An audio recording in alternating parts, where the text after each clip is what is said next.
Hello, good afternoon to everyone. I believe we can start. We were waiting a little bit to make sure that all interested participants could join, but we can already launch our session. First of all, I would like to thanks a lot and congratulate the European Parliament and BeLive for the organization of this Pollinators Week, and in particular for this session today. And personally to Noah for all the organization and support that has been provided to all of us. My name is Noelia Vallejo. I am working for the Ministry of Ecological Transition and Demographic Challenge of Spain. We have been engaged in the Spanish presidency of the European Council during the current semester, and we are working there in the biodiversity unit, dealing with generally biodiversity policy and including pollinators protection and conservation.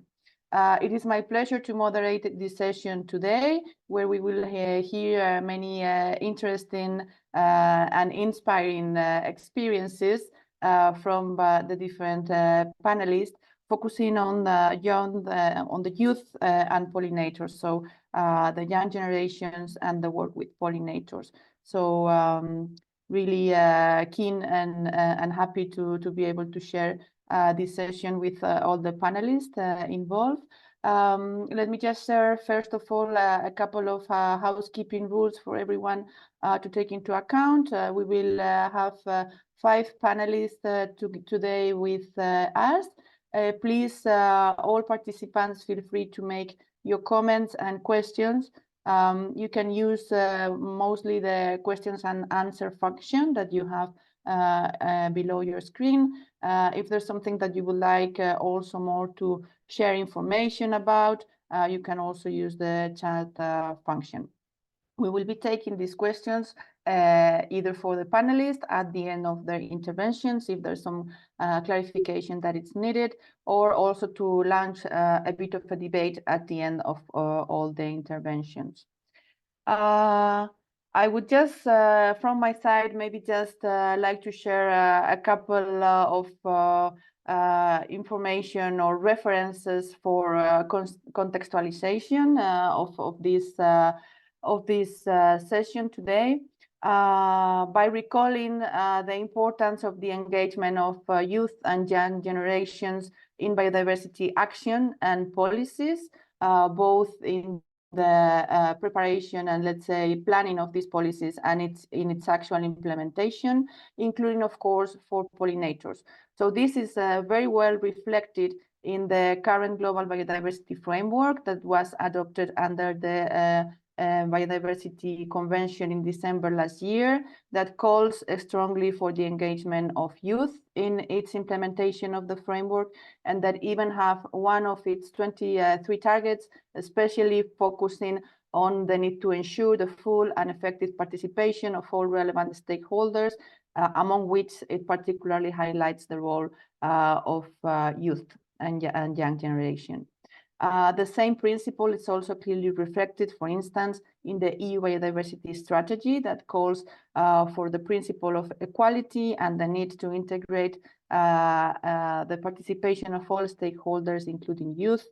And the same is also reflected in the EU Pollinators initiative. But I'm sure we will hear much more on that from our panelists directly. So with that, I would like to come to our session. So as you all may have seen in the program, we will hear today some experiences, in particular building on the European Parliament's pilot project on engagement for pollinators, but maybe also to be complemented with some other experiences that we will hear from Vujadin, Kovacevic, and Mateusz Tokarski. We will then hear direct experiences from our colleagues and youngs Nadine and Nynke, who will introduce the work of the Pollinators Ambassador and the Youth Biodiversity Network, and then Kestutis Garalevicius, Kestutis, a young beekeeper, will also share with us his experience as beekeeper and the role that young beekeepers can play also for pollinators conservation. So with that, I would like to introduce, as said, our first panelist, Vujadin Kovacevic, is Policy Officer for Biodiversity at DG Environment and the European Commission, where he has been working since 2014.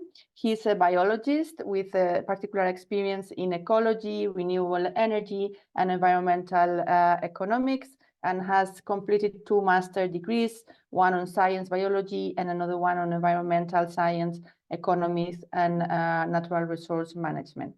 At DG Environment, he works focusing, among other responsibilities, mostly on the development and implementation of the EU biodiversity policy, with a special focus on pollinators, notably the development and implementation of the EU Pollinators initiative.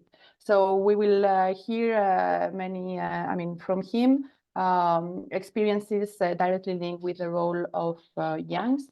And with that, I pass the floor to you, Vujadin. I can confirm we see your presentation already in the screen. Thank you. Thank you, Noelia. I hope you can also hear me. Yes. And that you can see me. Perfect. Thank you a lot for the excellent introduction. Good afternoon, everybody. It's really a pleasure to be with you here today and elaborate what the Commission is doing with regards to the actions of the younger members of our society on pollinators.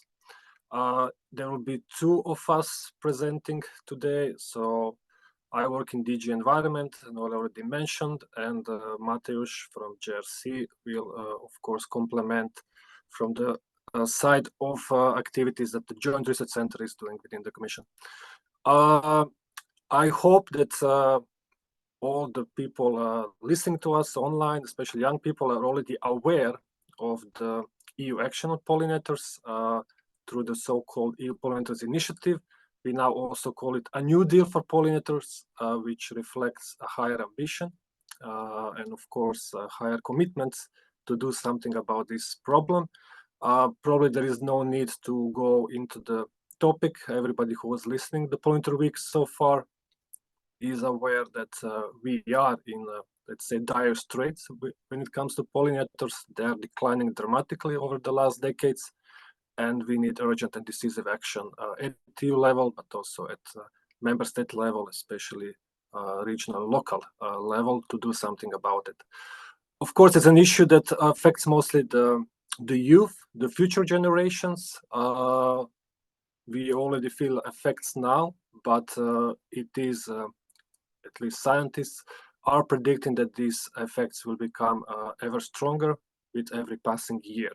So we are very happy to basically present the framework, the action framework of the EU action on pollinators, and especially opportunities that we see for young people in the society to do something about it. So just as a very short recap of the policy framework, if some of you were in the morning policy session, this will be familiar to them, but this is for those who might not have been there in the morning. So a New Deal for Pollinators, or the revised Pollinators Initiative, started in 2018.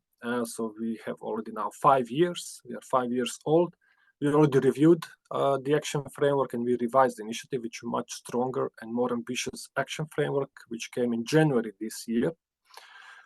This issue has always been quite highly regarding in the public. There was really high public attention, also in media.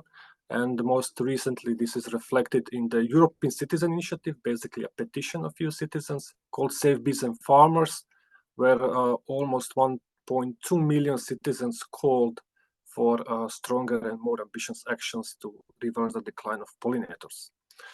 We also have the Commission's proposal for a nature restoration law.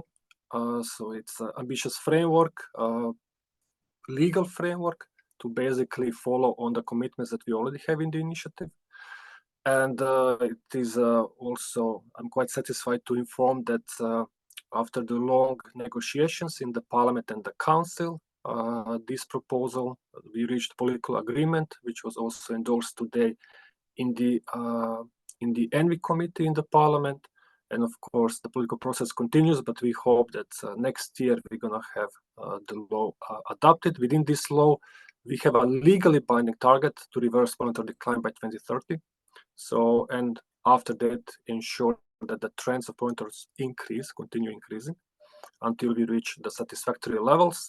And this is really a game changer. This is why the whole policy framework, Pollinators Initiative and Nature Restoration Law provisions together we call a new deal for pollinators. It is really a new deal. This is the first time we are having a legally binding framework to do something about this problem. Of course, we understand that there are many young people also in the citizens' petitions, many young people included in the whole discussion of nature restoration law, and we welcome that. We also had in the previous action framework some dedicated activities to citizen engagement, and within that for younger people under the STING project.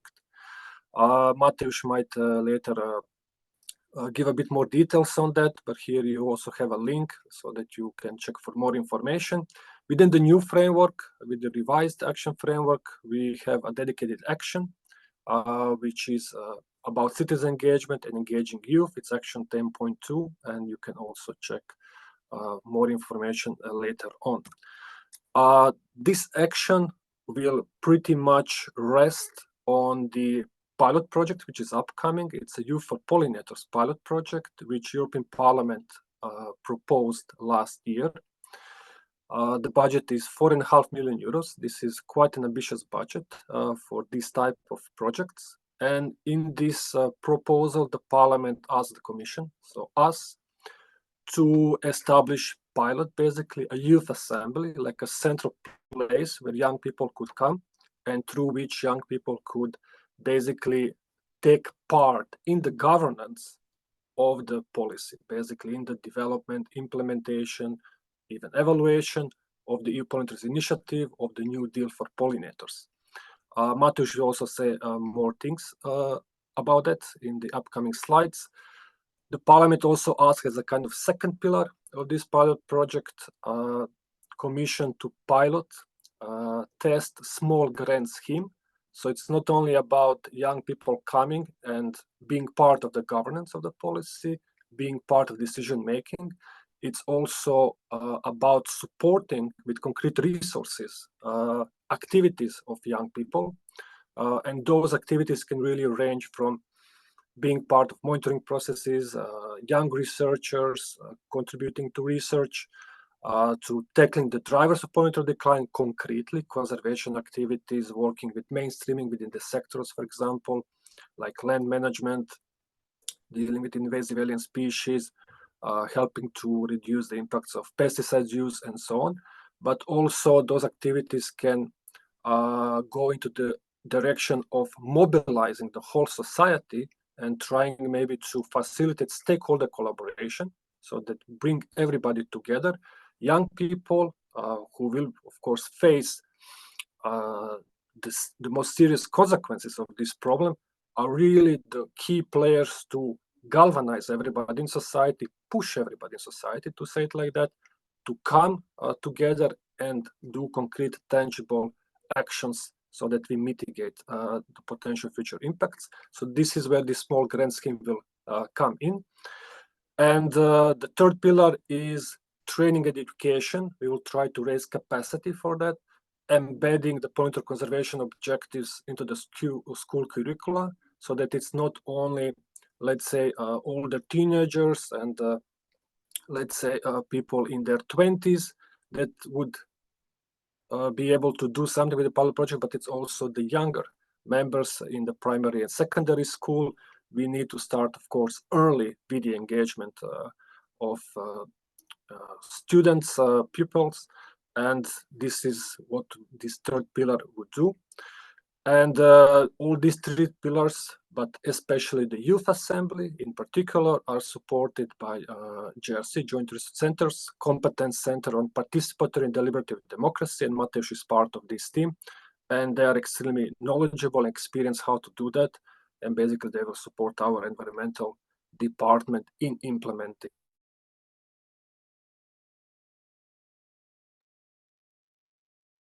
Thank you very much. Vujadin, I understand Mateusz will now I think we lost Vujadin because he's continuing, but Okay. I can see him in the room next door, so I'll just knock on it and tell him that Okay. something happened, and then I'm back with you. Thank you, Mateusz. Sure. Thank you all for your understanding of technological challenges. Yeah, I was thinking it was a bit all of a sudden discussed from Vujadin, but on the other hand, yeah. Hi, Vujadin. Is it working again? Okay, I think we're...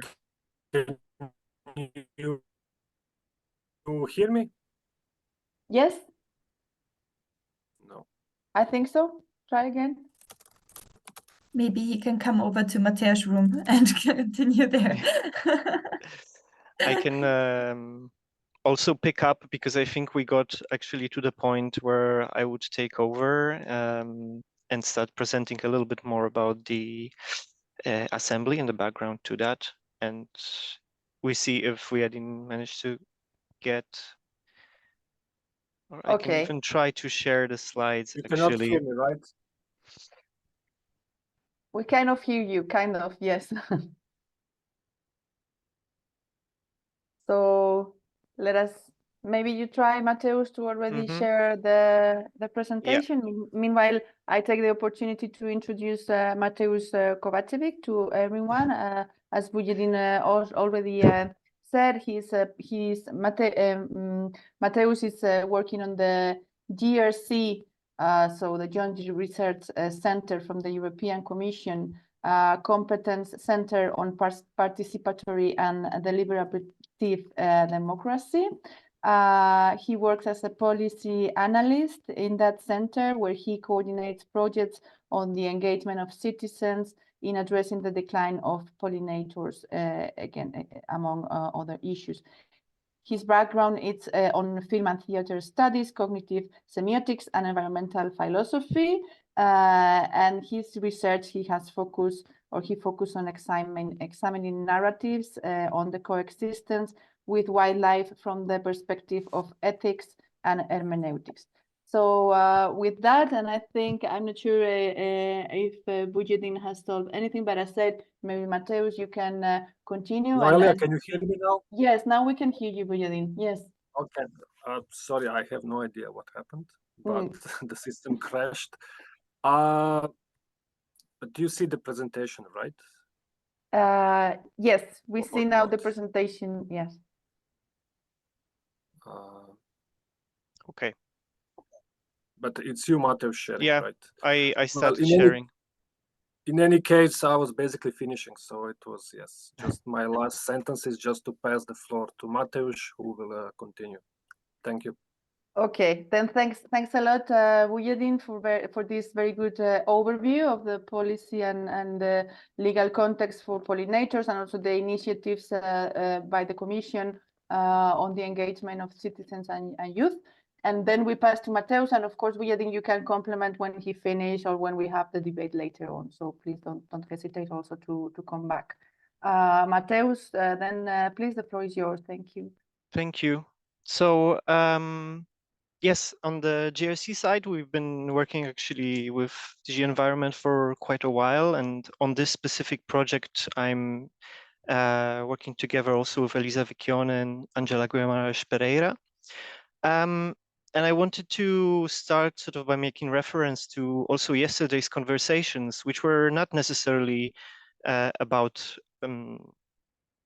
citizen engagement, but in many of them, the theme came back, and the theme of involving the citizens, and especially involving the youth and finding ways to give a voice to the youth, was very present. So this idea of developing a youth citizen assembly is responding directly to that. And I want to say a few words on what citizen assemblies are and what kind of experience we will be building on in developing this. So assemblies, citizen assemblies are a democratic innovation which tries to expand and extend the democratic participation of citizens in political life beyond the act of casting votes and beyond the election times. They are sort of participatory processes that bring representative groups of citizens together to deliberate over a specific issue of public interest in order to develop recommendations for policymakers. And these groups of citizens might be representative of a city or region or state, depending on the level. Well, in our case, it's going to be an EU level. And depending on purpose, the recommendations might take the form of policy proposals or ideas for projects, plans, visions of future even. And the purpose of these processes of the assemblies is to inform policy making. So to directly take the voice of citizens and to bring it to the established political institutions. And it's important to know that this is different from consultations, which are already established, because here the citizens are brought together to learn first and reflect, discuss, question also the expert, and do it with the help of facilitators to make sure that everyone has a fair chance to speak and contribute. And the idea here is that the debate then is of much higher quality. It's citizens have the resources and time to develop more informed opinions and also to sort of arrive at some joint statements. And well, there are many reasons to include these sort of processes as an element in democratic life. And one is connected to knowledge, to bringing the knowledge of citizens and the diversity of knowledge that there is in society into the policymaking process. And this is very important in addressing especially the sort of complex and wicked problems where really we need the involvement of much broader social groups than with more technical problems. Then there's of course the issue of justice and democracy, and bringing these different voices, different perspective, needs, interests of citizens directly is a way to better ensure the just transition, just green transition, so nobody is so left behind. And there's also a pragmatic dimension in that these kind of processes can help to address established tensions or deadlocks, to move on to find a practical way of actually going forward and doing things. So I think, and to my knowledge, this assembly will be the first pan-European youth assembly, but please, if you know of other examples, do let us know. We're always keen to hear. However, even if it's quite a new thing, we will build on prior experiences, and one of them, if I can move the slide, let's see. Okay. Are the pan-European processes organized by the Commission? So, of course, the Conference on the Future of Europe was the first one, but also the European Citizens Panels that we had 3 of them already this year, earlier on learning mobility, food waste, and virtual worlds. So this is an experience that we can build on already sort of in-house. Then there is the experience of assemblies at very different levels of governance that have tackled environmental issues. And the example most common are the climate assemblies, which really we have seen a wave of these recently across cities, countries, and regions. And there's plenty of experience to draw on to build these next projects that we have on our hand. And this is on climate, but there are also others on, for instance, on biodiversity. There was a very famous example of the Irish Biodiversity Assembly, more recently UK Assembly on Nature Conservation.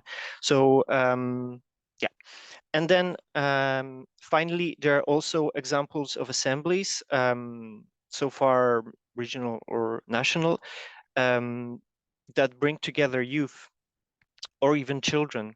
So there was, again, part of the Irish Biodiversity Assembly was actually Children and Young People's Assembly on Biodiversity. So there were these two tracks to develop recommendations for the Irish government on how to better tackle biodiversity crisis. Another example was a Scottish Children Parliament contribution to the Scottish Climate Assembly. And then final thing I would like to say, and this is making reference to what Vujadin was saying before, is the work that the Competence Center has been doing previously for the last for 3 years, I would say, to pilot different participatory processes more based on co-creation, co-design, that explored the ways that citizens can be brought into working out projects, for instance, local interventions, or how they can be brought into the wider debate on this issue. We also explored the ways to build collaborations between citizens and farmers, for instance, and of course, we also had some projects with youth, and actually we worked with Nadine and Nynke on one of the projects, so really happy to see them here on capacity building for youth. So we're hoping to bring all that and to deliver a really, really interesting project that will be able to bring quite directly the young voices into the European level of policy making. Yeah, thank you. Thanks, thanks a lot, Mateusz. Thanks to you both for sharing these experiences with this project, that it's creating so many opportunities for the direct engagement and participation of youth in a really open way, as you were sharing. No, so not only just an input, but really creating a dialogue and ensuring an effective participation. Thank you very much for those experiences. I do not see any direct question as a follow-up from your intervention, so we might be further discussing later on, maybe between all the panelists. So I would now pass the floor to our next two panelists. Maybe I will introduce you both, because I believe you might be doing also, like Vujadin and Mateusz, one kind of joint or follow-up presentation. So I believe we will first hear Nadine Schuller. It's one of the co-founders, together with Nynke, who we will introduce later, of the Pollinator Ambassadors. She's an Austrian biodiversity activist, speaker, and social entrepreneur. She's currently studying global markets, local creativities, which is an Erasmus Mundus international master. In 2019, as I said before, together with Nynke Blömer, she launched the Pollinator Ambassadors, teaching nature-based leadership through biomimicry and systems theory. They also collaborate with policymakers at the EU level to better engage citizens with pollinators protection. And Nadine's aspiration is to create a strong appreciation for pollinators and to shift humanity on the way we relate with our nature. But I'm sure we will capture that from her intervention. I think if Nynke will follow up from there, I can already introduce her, maybe just in case you follow one from each other. So Nynke Blömer, it's a student and youth advocate, co-founder, as I said before, together with Nadine, of the organization Pollinators Ambassadors. She's a PhD student from the Netherlands. at the University of Cambridge. She works together with beekeepers to investigate how managed honeybees and wild bumblebees share the landscape and what is their role in maintaining biodiversity. In her free time beyond that, she leads a group of students, beekeepers at St. John's College, writes monthly news column for the British Beekeepers Association, and engages in youth advocacy with the Global Youth Biodiversity Network. And as said, she's one of the co-founders together with Nadine of this initiative, Pollinator Ambassadors, of which we will hear more about right now. So first, with this, I pass the floor to you, Nadine. Thank you to both.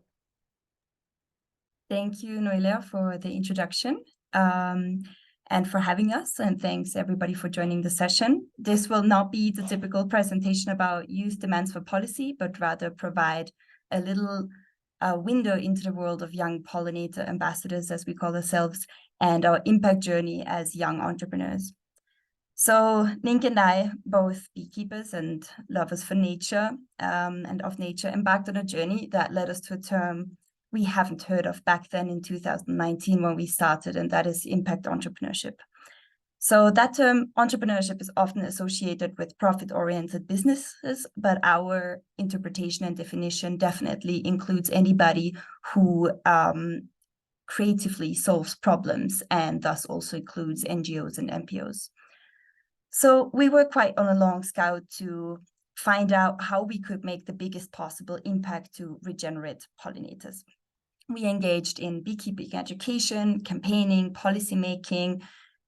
We gained a lot of experiences through the European Solidarity Corps, also the Joint Research Center, and our participation in the STING project. And today I would like to share some of the learnings that we've had so far from this broad range of activities for impact. So thanks to the EU funding and our participation in the STING project, we discovered systems thinking, as Noelia already mentioned, which shaped our methodological grounding and also philosophical underpinning of our work. It's an approach to problem solving that looks at interactions and relationships within a complex system. And it's a holistic way of understanding and addressing challenges such as pollinator loss. So our work in impact assessment rely on the iceberg model, which we can see on the screen on the right-hand side. And it is a tool that explores the behavioral structures and guiding mental models within complex systems. So it represents different levels of impact. Surface actions are more like quick fixes, patterns denote frequent events, and deep transformations lie in the hidden mental models in the lowest level. So solutions on the surface are also essential, but our focus shifted to the deep transformations found in the hidden mental models. So it's a bottom-up approach for behavior change, if you like. So what are mental models? They are human belief systems, values, our sense of aesthetics, our education, and our convictions, who determine who we collaborate with, how many resources we spend on something, and in the end, ultimately, which actions we take. So in short, they matter for behavioral transformation and systemic change. To give you an example, consider this: the aesthetics, the way we perceive beauty and evaluate beauty. We still consider, a lot of people still consider the English lawn to be very aesthetically pleasing. However, they're not pollinator friendly. So the way we perceive that might bring us to a certain behavior towards how we design our gardens and if they're pollinator friendly or not. So in the end, our focus on mental model levels aims to shift ingrained cultural beliefs. So how can this be done? We found different tools for paradigm shifts and thought how these mental models can be affected. And we found inspiration in various avenues that inspire emotion, creativity, and spirituality, as well as the intellect. We've seen transformative potential in art, in gamification, in storytelling, and solving real-life problems using principles from bionics and social biomimicry. So the latter one turned out to be our how-to, our approach, social biomimicry. What is that? It's taking inspiration from nature in how societies function. It's about learning the collaborative and adaptive strategies found in the natural world to improve the harmony and sustainability of our human social structures. For example, you might have heard of the book Honeybee Democracy by Thomas D. Seeley, who shows parallels in the behavior of a system that we culturally value, which is democracy, and the bees. These comparisons raised the interest in bees and popularized them, and showed particularly interesting for our collaborators in policymaking. So reading this book and our breadth of experiences in all kinds of activities in policymaking, public speaking, campaigning, made us ask how our people move the most, how can we impact their behavior most towards a more pollinator-friendly behavior. And for us, we found out not through a policy debate, not by talking bee anatomy, not by mere numbers of the agricultural value of pollination to convince the economists, and not about the numbers about pollinator loss, even if they are devastating, but by stories. And of course, work on all levels is necessary. In addition, this is not about moving slices of the pie away from science or policymaking. We engaged enough in these fields to know that the entire pie needs to get bigger, and all of these areas need radically more funding and should get more attention. What I'm trying to say is that the mental models level, the emotional creative level to impact behavior change has been somewhat left out of the picture, and there's a gap and a huge potential, and we are ready to fill it. Another successful example, apart from Thomas D. Seeley, for impact storytelling is Paul Stamets, a pioneer in popularizing mycology globally, turning it basically into popular culture. And he said, when we see it, we understand it, and when we understand it, we care about it. So whenever we tell stories, and that's our experience from the past 4 years, about the new queen and the old queen in the hive, about the threats of the swarm in rain or the cold, about the way honeybees dance to communicate and how they always orient themselves with the sun, that's when people's eyes widen, and this is how we can make them listen. And of course, this doesn't only apply to honeybees, but to other pollinators as well. So what's the result of all of this learning as youth activists for pollinators? After almost 4 years of learning how impact can be made, we came up with the hive. So the hive is like a tangible application of social biomimicry and behavior change. It's born from the concept of social biomimicry, and it's a game based on the collaborative behavior of honeybees. And it serves basically as a bridge between nature and societal challenges by teaching communication, collaboration, and decision-making. So we developed it for teams of organizations, but it can be equally played by a group of strangers or a class in school, and across a very wide age range. So imagine a space. How is this played? How do we play the hive? Imagine a space. It can be outside. Ideally, it's outside, where between 8 and 25 people come together, either outside or in a room. And it will be facilitated by one person, which so far was Nynke and I, to play a game that mirrors the intricacies of the honeybee swarm. And there are 5 steps. If you could go back just one slide, just to stick with the photos. Yes, exactly. Thank you. Oh no, sorry. Actually, that was my mistake. The right one. That was the correct one. Thank you. Sorry. So basically, let's look at those photos first to see the first 3 steps. It's the assessment phase first. So first, we find out what is the challenge the team has been facing in their organization, in their team. So we define that challenge. It can be the clarity of roles within the team. It can be creating the vision or making sure the vision is clear to everybody. It can also be communication issues. It can be also talking about democracy or participation. And this sets the game for the stage. And then there comes a storytelling phase. And embedded in this storytelling, the hive starts out with a quick introduction into the workings of a honeybee hive, and particularly the swarm. And that already gives added value to the participants because they gain a deep understanding of the needs of bees for a healthy living environment. And then there's a game phase, which you can see in picture 3 and 4. And basically what we do is we provide a specific scenario or problem that the team must solve within 25 minutes. So we explain the rules and the clock starts ticking. And it's a time-based cooperative game where the entire team wins or loses against the clock. And then next slide, please. Thank you. Then after the game, there is an evaluation phase. So beyond winning or losing, an international scoring system evaluates how fast the solution was found, and also how efficient the movement and the communication was, and the quality of the solution. So this doesn't only allow for that international comparison of all players, which is more for the fun of it, but it sets the stage for a deeper reflection on each learning opportunity. And then lastly, there is an integration of learnings, and we offer reflection and on how the learnings from the game can be applied to the team's real life challenges. Thinking back of what does democracy mean for us? What does participation mean for us? Or how can we solve this one communication problem that we came in with? So it's an opportunity for the participants to connect the dots between the game and themselves.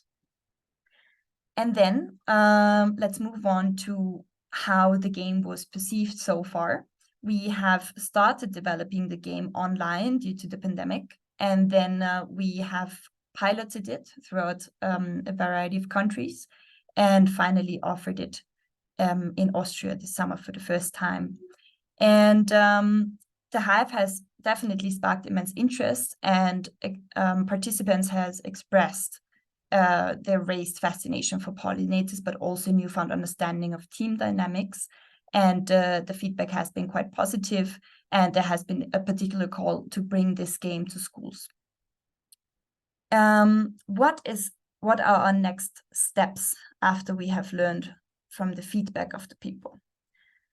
So we hope that we can reach quite big impact with this and raise the emotional connection of humans to bees everywhere by disseminating the team building game quite widely. And we'd have to make the game very expensive if we were to facilitate it each time ourselves having to travel. So that's why we would hope to find some kind of climate risk model, which means that the local facilitators, such as teachers or beekeepers. So in order to achieve that, we hope to gain the necessary resources by next year, potentially through donations or an accelerator program or a crowdfunding campaign or some kind of educational grant. So to close this off, I would like to talk about the insights into impact entrepreneurship and our journey. So as we navigated this journey, we gained valuable insights into impact entrepreneurship and activism for pollinators. And we did observe a reluctance within conservation circles, but also among ourselves in the beginning towards entrepreneurship and the market due to fears of negative impacts or perceived capitalist associations. And this might be linked to a belief that entrepreneurship and conservation cannot go together. But while it is difficult and requires radically different thinking, we think it can. So we recognized a specific set of skills needed for effective impact entrepreneurship that goes beyond traditional social or environmental sciences, skills like project planning, marketing, and negotiation. And our journey found an organization that at a young age with no prior experience in that field was definitely challenging, but a rewarding journey. And solidarity projects and the ESC played a crucial role in lowering risks by providing small funds or volunteering opportunities to explore our ideas. However, we still explored these ideas facing significant economic insecurity. But it's also essential to acknowledge our privilege. Our socio-economic context provided the freedom to take those risks, a privilege that is not universally accessible across the EU.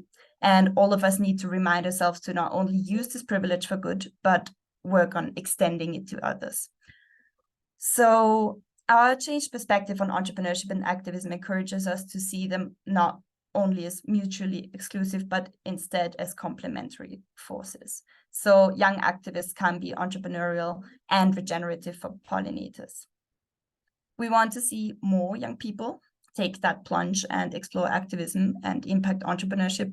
And we do hope that others get to take on such a journey, that take on the risks, because this is how we discover new solutions and creative solutions to complex problems. So let's not only hope, but make sure that these opportunities are extended to as many young people as possible.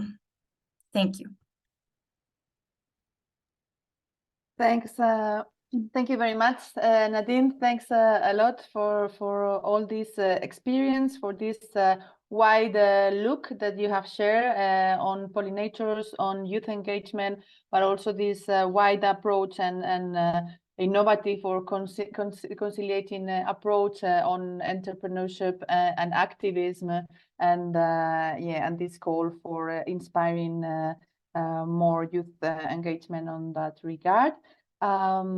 Thank you also for sharing this game idea. It would have been great if we had the chance, the time, and the opportunity to put it in place actually in our session, but of course that would have been a bit more challenging. But thanks a lot for that.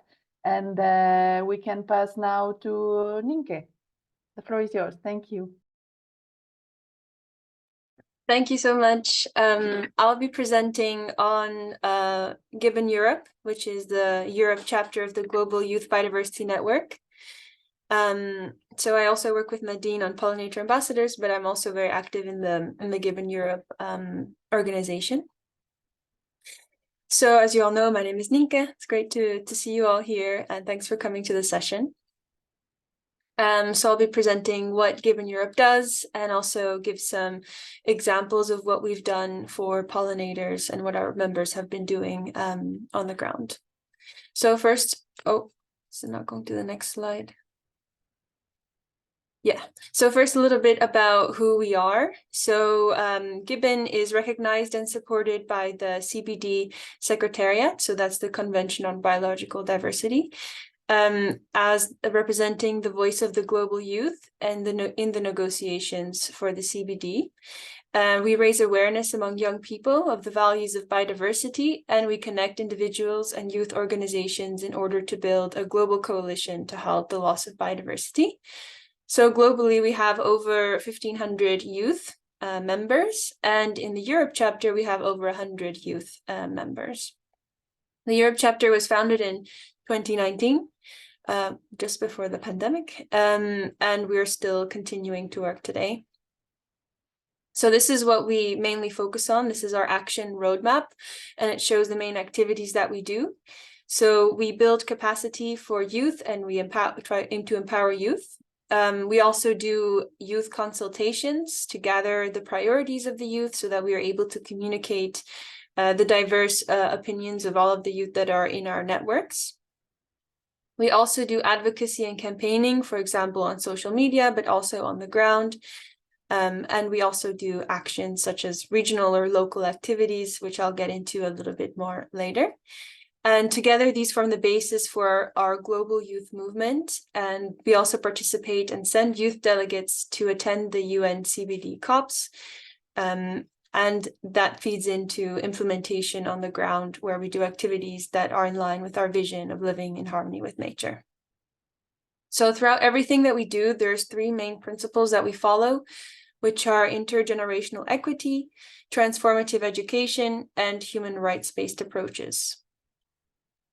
So now I'll just briefly give some examples of our members' activities.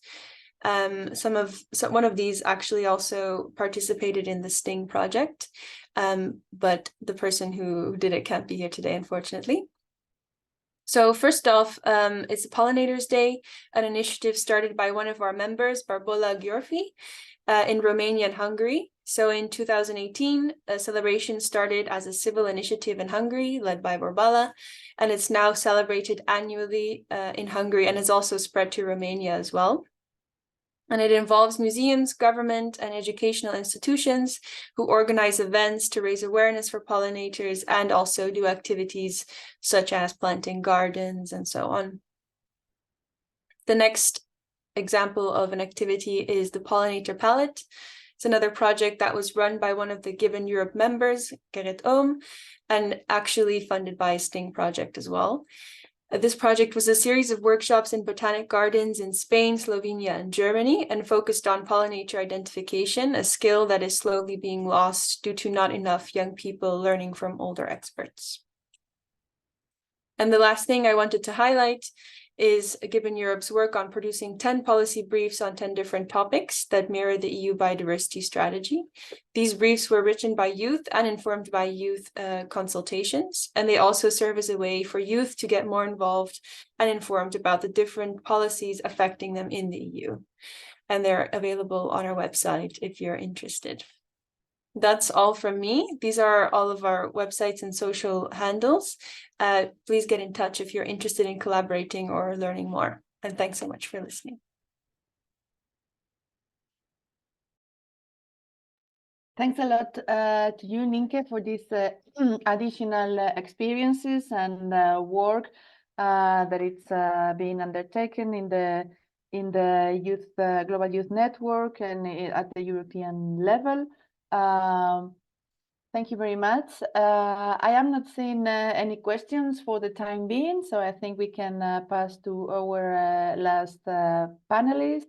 Meanwhile, I take the opportunity to remind attendees that please do not hesitate to raise your questions.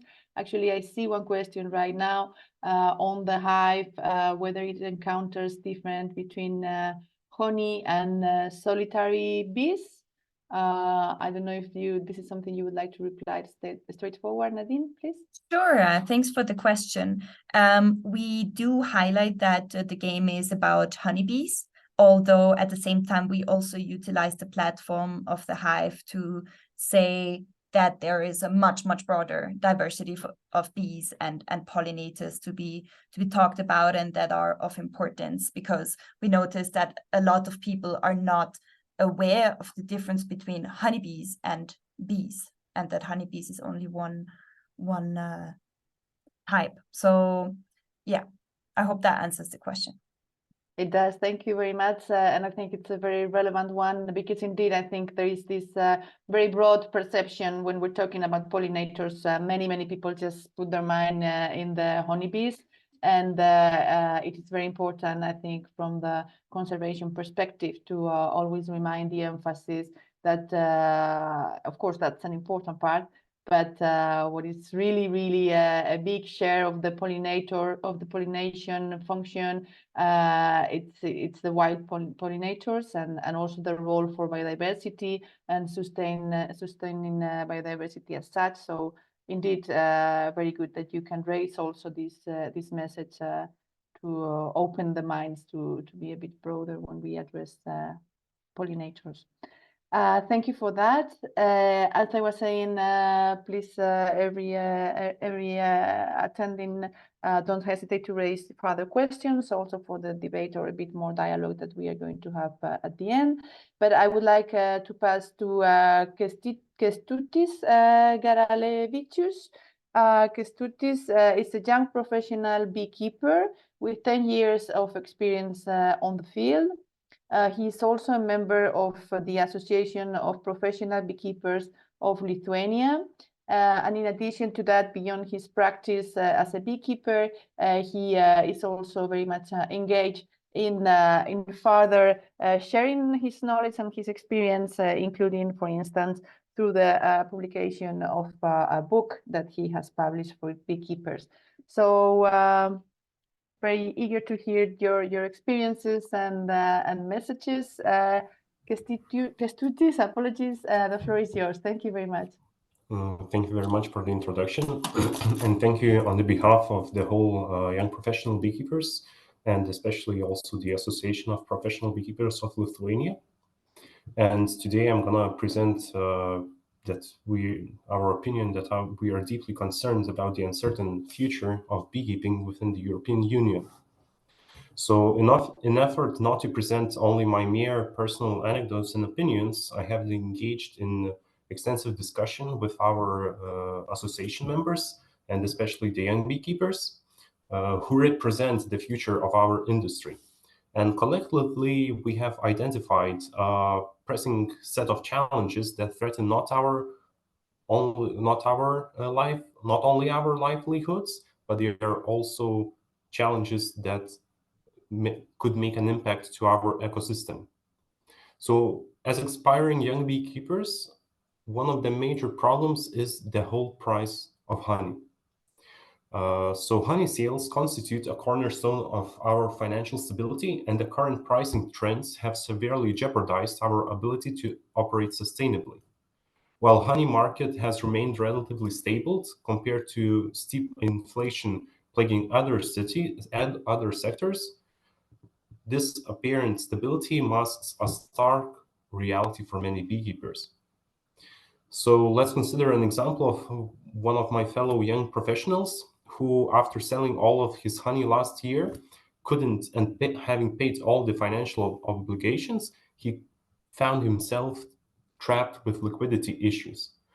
So in order to feed his colonies for the successful wintering, we have to purchase sugar, and he didn't have the money to buy the sugar, so he had to sell some of the equipment he had in order just to overwinter the colonies.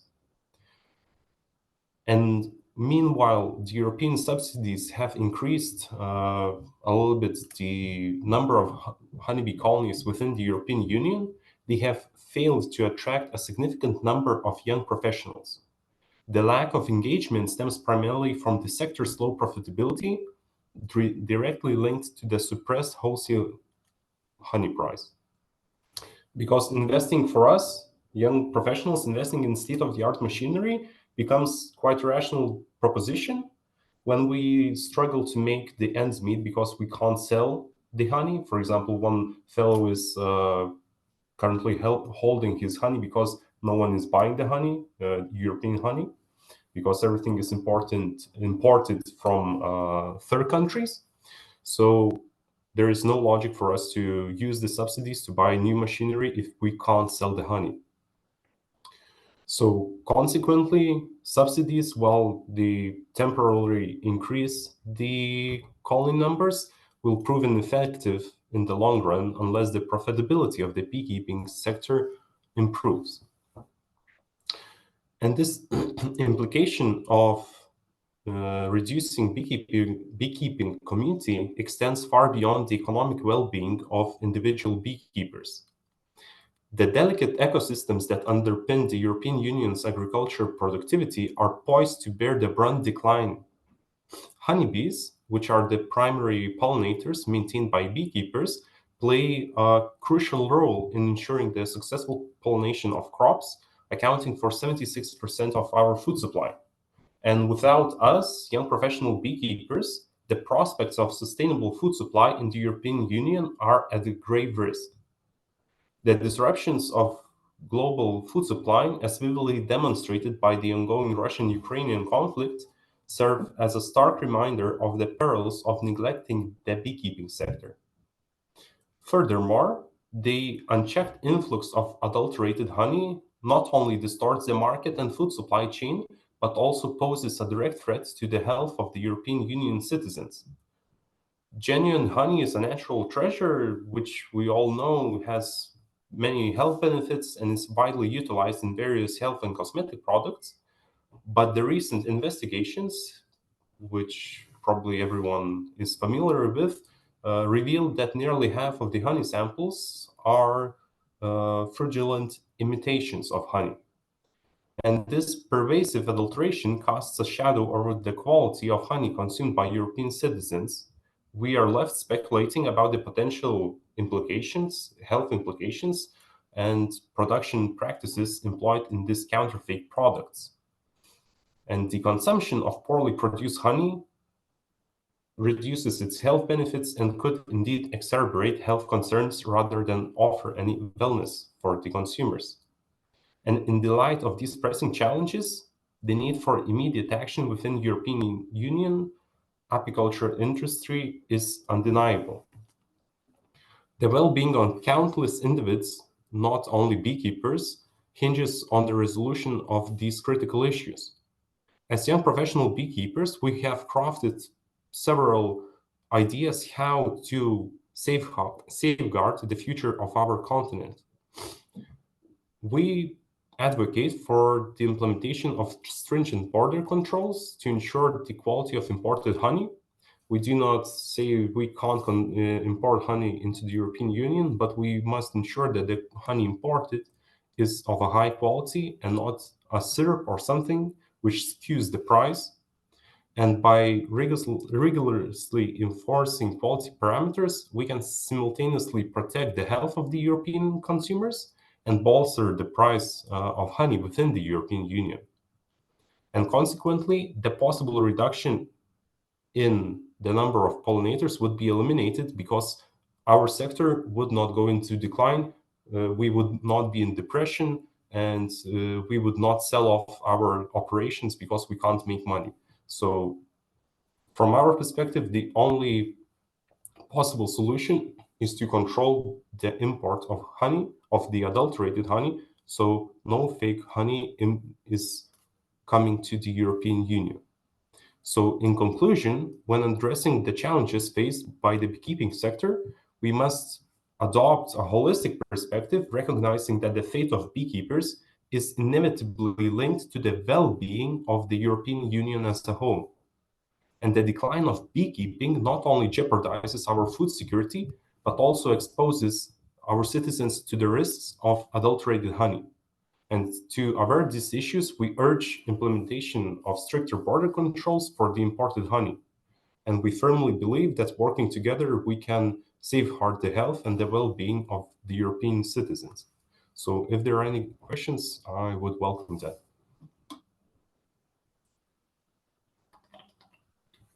Thank you. Thanks a lot, Kestutis, for sharing not just your experience, but a broad experience, talking on behalf of many or your colleagues in the association, and also for not just sharing, let's say, the challenges and the difficulties, but also already your ideas on what actions are needed to address this situation. Thank you so much. Also in view of how do we all together from all different levels, because I understand this requires, of course, action at all levels, from EU level, setting the necessary policy, but also how this is implemented at national level. And these solutions also required very much action at the social level to gain awareness of what it's at risk, and what does it mean, and what is real honey, and what it means not to, I mean, when we are as consumers make our choices, also what we are supporting and how we can make informed decisions to go for real natural honey that it's contributing to beekeepers. So as said, this replies, as you were saying, a very holistic perspective, and thank you very much for sharing this whole perspective. With that, I still do not see direct questions to the panelists as a follow-up from the presentations. So maybe I would like to launch a couple of questions or ideas for a bit of further discussion and reflection from your side. I think we've heard very much this need for a holistic approach. We have heard it now from Kestutis, but we have also heard from previous speakers how really to go for a full approach for protection of pollinator and a full engagement of citizens, and in particular of young generations. We need to have a multidisciplinary approach that not only look into biology, but also we have heard about the importance of taking into account sociology, philosophy, politics. So how we all work together, I think that's an important and interesting element to bring forward.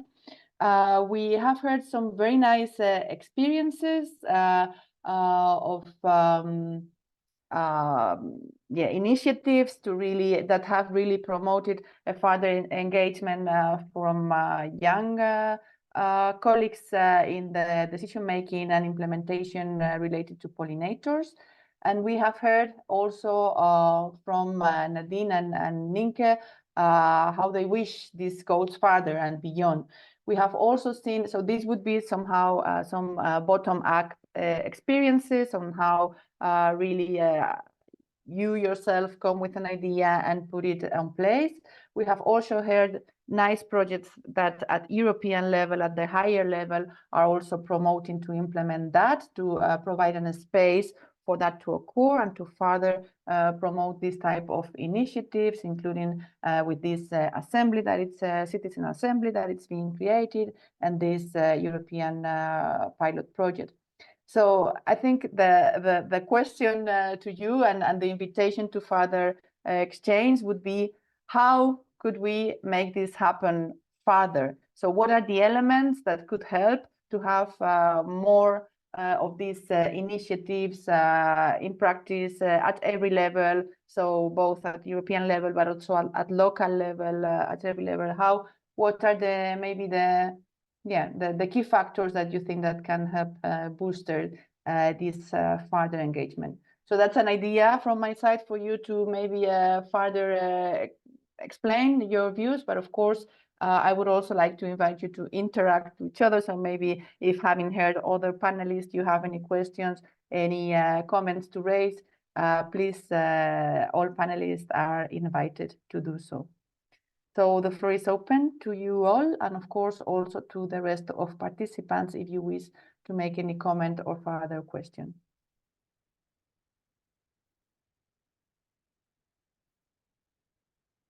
So is any one of you wanted to share some ideas on how to further boost? Yes, thank you. So Mateusz, maybe, and then I see Vujadin also.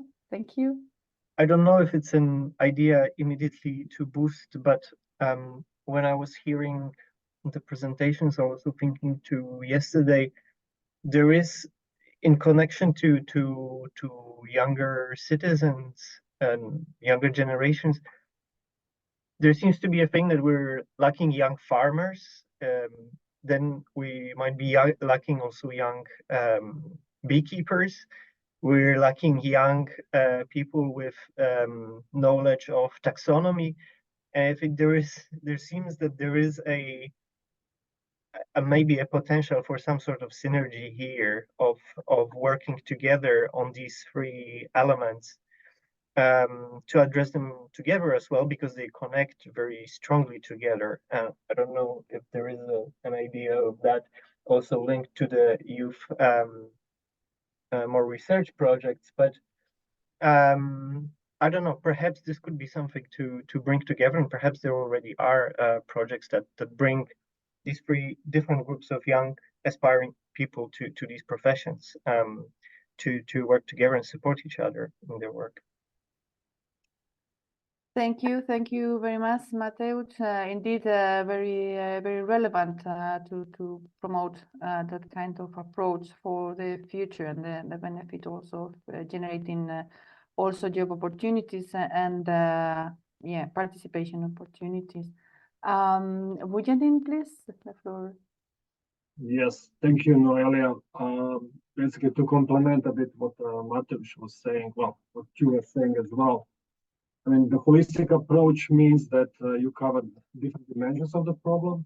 You need really good data, information, knowledge on the problem, not only what is the extent of the problem, the magnitude of the problem, but also what is being done on the problem, what is causing the problem, what are potential consequences. You need knowledge in different dimensions. You need very concrete actions to deal with the problem, to deal with the causes, and then you really need to bring everybody around the table. So we usually say within the EU Pollinators initiative that everybody can and should do something. But of course, you need to provide some kind of a framework so that people know, okay, what exactly can I do as a specific type of a stakeholder, whether it's a citizen, whether it's a business, whether it's an authority, scientist, or another type of a stakeholder. So with this youth dimension, we need basically what we need also in general within the framework. So you need to bring land managers on board. You need to bring, whether it's agriculture or forest, you need managers of the protected areas on board. You need science, you need non-governmental organizations, you need business associations, you need everybody around the table. And basically, by doing that, what you do, you are also addressing the socioeconomic dimension. So you cannot only address the environmental dimension, that will never work. We've seen that so many times. You need to address the socioeconomic dimension. So basically the environment, nature, biodiversity, it is the basis of life, it's the basis of our activities. Without it, that activity will diminish. I mean, science is very clear about it. I mean, we had Professor Johan Rockström yesterday in the opening, giving a very clear picture on what will happen if we don't take care of the problem. So the socioeconomic dimension has to be in. The well-being, the economy, everything has to be in, and the actors who are responsible for that have to be in, and they need to take the ownership of the problem, of course.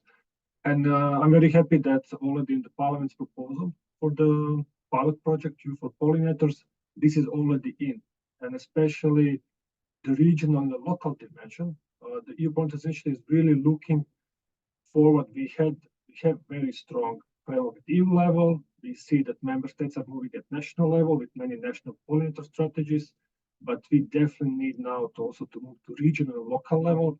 And we hope that through these pilot project activities, and I mentioned small grants, we really look forward to pilot how giving this kind of resource opportunities to young people to come with their own ideas to implement the objectives that we agreed within the EU and the national policy frameworks, how they can use those resources to actually at local, regional level, move, not just basically addressing pollinator decline and biodiversity loss as a wider problem, but also how to, in a way, spark also local socioeconomic development through that. But that will be definitely the key dimension, because citizens at local level that might be detached from the EU level need to understand why we are doing this.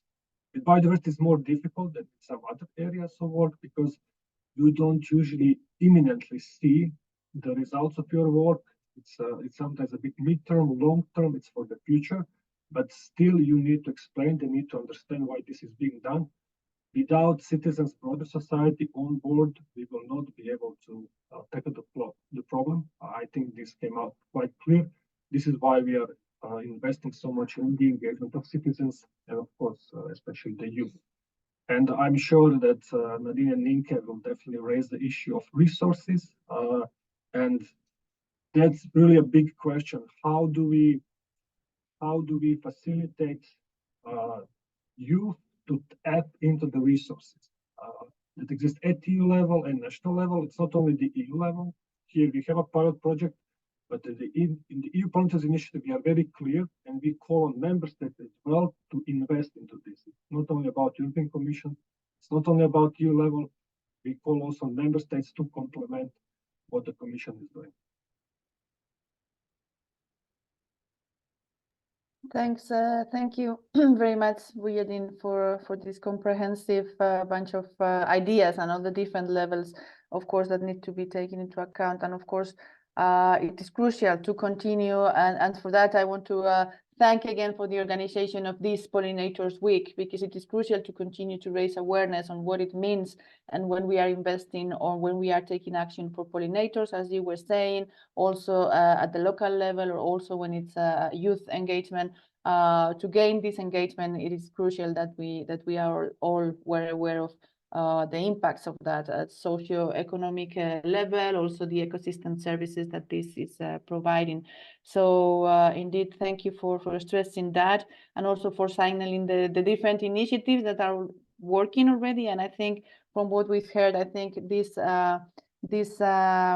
European project, pilot project, it's very promising on how to advance toward bringing together or bridging these two levels, let's say, that we were talking about. So this self-initiative from the young arena, that it's having ideas and proposals, and how do we create an actual space for that. And as you were saying, I think also, of course, making resources available at all levels is crucial, but also showing that it has results. So when this engagement is being promoted, as you were saying, you need ownership, and for that, citizens, and in particular youngs, need to see that it is going to provide for something, that it is going to influence the political decisions or a particular decision. And I think from what you and Mateusz have explained, this is very much in the heart of this pilot project. So indeed, very good experience, I think, to merge these approaches. So please, Nadine, we kindly invite you to further share more ideas and views. You're muted. Now you can hear me, right? Yeah. Yes. Okay, thank you. Now I will connect to what you said, Noelia, but also what Mateusz and Vujadin said. So first of all, I think I speak for both Nynke and I when I say that we are very excited about this Youth for Pollinators pilot project. It's a big win.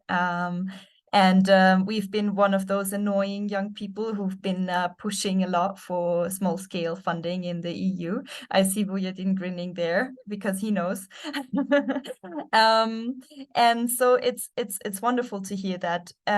Regarding your question earlier, how it could be now facilitated or how it could be done, I'm just thinking of the European Solidarity Corps, since it's offering maybe comparable small-scale funding through, for example, the solidarity projects. And one issue that we discovered there throughout the years is that not enough young people are aware of it. So our recommendation would be to also allocate significant resources to making the Youth for Pollinators initiative widely known, as popular as, I don't know, Rosalia is at the moment, or other yes, pop stars. So that everybody knows how to start such a small-scale project. In addition, it was pointed out that impact on all levels is needed, and I definitely agree that it is so important for especially young people to see that they can make impact and make a change on a small level and a local level, and get to know their own self-efficacy in that way. I would also like to add that after 4 years, or even more actually, of engaging with pollinators, there is also just the potential of sowing the seed of something bigger that comes after. So it's not about just doing one project and that's it, but it's like a seed, something that can grow into more learning and more experiences, specialization, professional experiences, which is shown in the case of Nynke and I quite clearly, I would say. So it's never, or I would hope that it's not just doing one small-scale project, but that can actually germinate into more things. And one last point is that in addition to funding small-scale projects and also big-scale projects, and as I had mentioned, making the entire pie bigger, I think it also must be highlighted that polluters must be defunded. So it is about a reallocation of resources, because it's very hard for us to, as young people, to carry that weight of hope that is often being utilized as a term, of balancing out the damage that is taking place through pesticides, through certain forms of industrial agriculture. It's a big pressure, and it's very hard to do, and it would also be very, very impactful to balance it out. So it's always exciting and exhilarating and sometimes frustrating, but definitely very engaging to see processes like the nature restoration law taking place. Thank you. Thank you very much, Nadine, for these additional reflections, for this last message. Indeed, very, very relevant and very important. And indeed, as you know, the EU Pollinators initiative also covers that very much. And as you are saying, the nature restoration law, which, as Vujadin was sharing at the beginning, we hope it comes to a really final approval soon, after all the work that has been done on that and on the political discussions, will be a major, hopefully a major step for advancing there. So Thanks a lot. Also for what you said before, I think indeed, as we were saying, awareness raising not only on the issue itself, but also on the tools that exist. It's very relevant. So what initiatives and how to make it broader. And I guess on that, again, we all have a play to role. So from our side in the administrations or the governments or either at EU level, local or national level, we have to try to make more emphasis on making all of these very clearly available, but probably also from citizen side itself. I mean, from your role as an activist, as an entrepreneur, and as you were saying, you're not just doing one project, but setting a seed. I believe that seed is for your own. I mean, for your own, but also for others to really share this experience. I think it's also a very good way to promote further implications. So thank you also for that additional role that you are guys also playing. I would like to invite Nynke to please share also your further views. Thank you.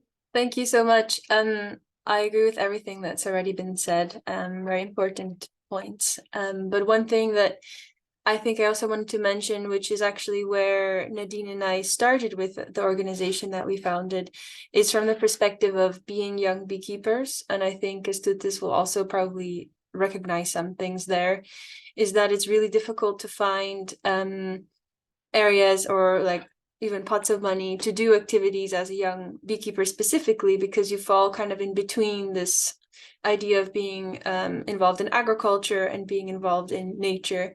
And in some cases, the line is really blurred. From my experience working with beekeepers in the UK, a lot of beekeepers are actually quite small scale and also extremely interested in what they can do for pollinators. For example, in the Netherlands, where I'm from, only last year, beekeepers and nature managers started to sit together to discuss what the synergies are between their two interests and if there are any conflicts and how they can work together. And basically, the main outcome of that was that they are facing a lot of the same challenges. And I think quite often beekeepers are being dismissed, especially at the moment. And I think we need to work together and not against each other, and see where we can work together to a common goal. I've also seen that a lot of work is being done at the citizen level, where people are trying to make petitions to stop, for example, honey adulteration or adulterated honey coming into their countries or the EU, where it's actually very difficult when there's very large companies or lobbies behind, big honey business, basically, that make it very difficult to actually make changes, because there's big legal teams and so on that make it difficult to actually do something that helps everybody. Anyway, just wanted to add that point as well, considering we are also young beekeepers in this group. Thank you. Thanks a lot, Nynke. And indeed, it's let's say not a coincidence that all of you here are also beekeepers. I was taking a bit, reminding a bit the IPBES Pollinators assessment.